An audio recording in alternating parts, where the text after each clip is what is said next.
ang ibong Adarna? Nakita niyo ba si Juan? Inay, pasaya nga po namin at nakarating na kami dito sa palasyo. Opo, Inay, dala na rin po namin ang ibong Adarna. Oo nga, ina. Teka, nasaan ba ang amang hari?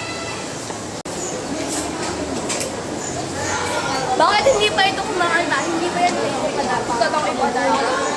Teka, hindi ko maintindihan. Bakit hindi ito kumakanta? Hindi ako makakanta dahil sa wala ang tunay na tumakip sa akin, si Don Juan. Ha? Bakit si Don Juan? Siya ang totoong dumakip sa akin. Si Don Diego at Don Pedro ay naging bato sa ilalim ng punong Piedras Platas. At si Don Juan ay nagbalik sa kanila sa pagiging tao. Ngunit nang sila ay pabalik na sa Birbania, tinraidor na magkapatid si Don Juan at binugbog. Iniwan sa daan na walang awa. Totoo ba ang sinasabi niya, ha? Hindi Hindi po! po! Hindi po, Inay!